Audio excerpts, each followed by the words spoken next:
Well, good morning, class. This is Kurt Feigl. You can follow me on twitter.com/Kurt Feigl or visit my website, which is mostly tech stuff, kurtfeigl.com. Today we're going to be talking about Economics 101, and it's all the stuff that you never learned in school. All the stuff they're still not talking about on the news because this is what they use to make things that they don't like go away, and they don't like that, and really this is like, I guess we could call this Econ 01. Okay, so here's how things used to work. You used to have, and forgive my art, I'm not the greatest artist. Okay, you used to have separate balloons. Okay, we got another balloon here, and oops, broke my chalk. And it was called let's see, banks or the dollar bubble. We're gonna call these bubbles. They're like balloons though. Okay, and then we also had, you know, the that's a messed up shaped balloon because it always kind of looks like that, and but that's housing.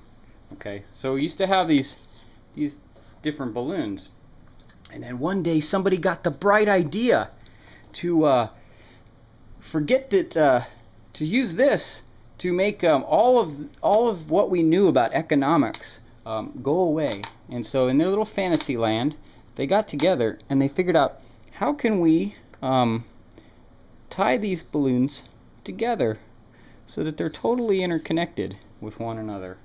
And so they did that, and they created one gigantic balloon, and then they cut the strings here, and then it became one balloon. This got one big balloon here.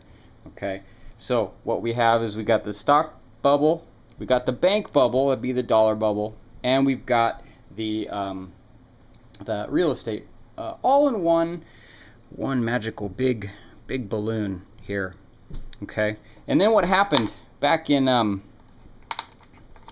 sometime around 2006, 2007, people realized what they've done.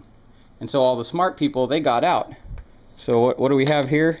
We have all the air escaping out of the bubble. Ah, run for your lives! The stock market, the banks, we have failing banks. If you're not following that, there's lots of banks still failing.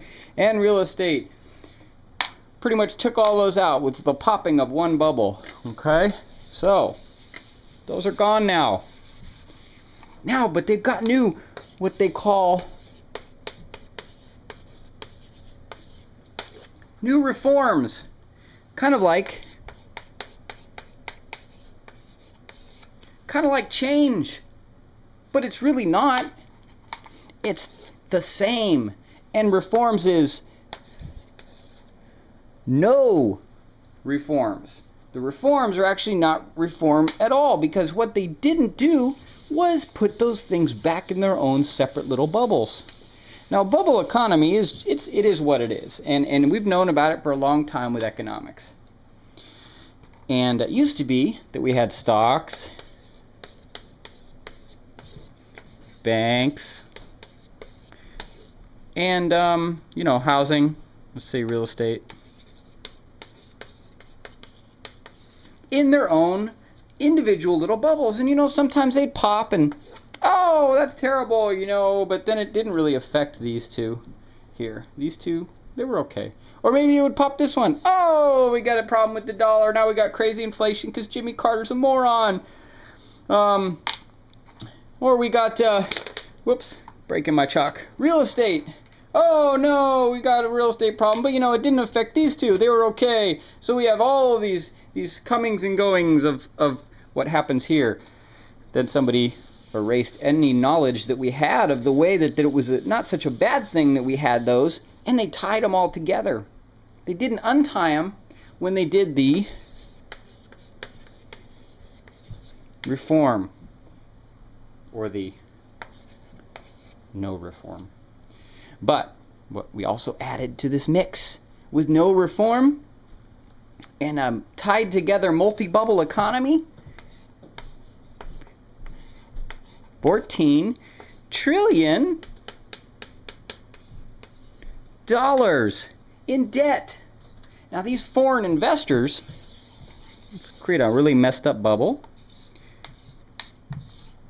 The foreign investors know that this thing has a slow leak. That's air leaking out of it, right?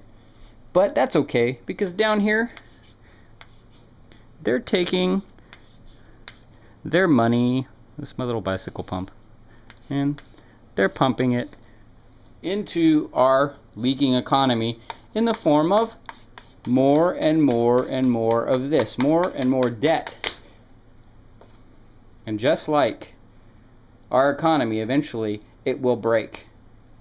And when these foreign investors right here realize that, wait a minute, they can't pay back any of this, how are they going to pay back the probably what they'll take us between 15 and 25 trillion before the foreign investors realize that our credit limit is reached? Then what happens? Well, I'm sorry to say that you can't just use the eraser to make this all go away. What we're going to have is high inflation. And what they're going to have to do is raise, kind of running off the side here, raise interest rates. They're going to have to raise interest rates to combat high inflation, but they won't work. See, because all of these bubbles,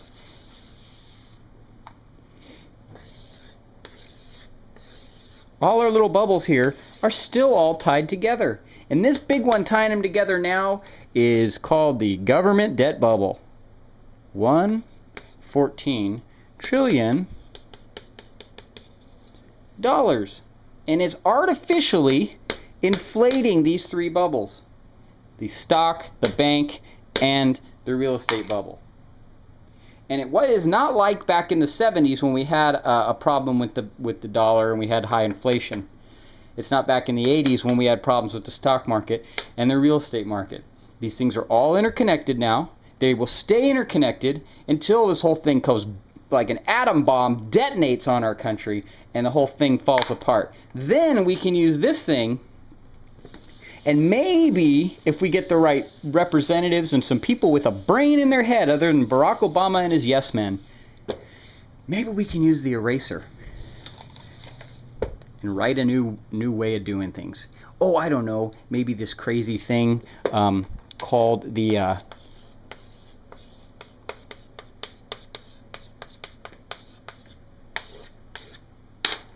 Constitution.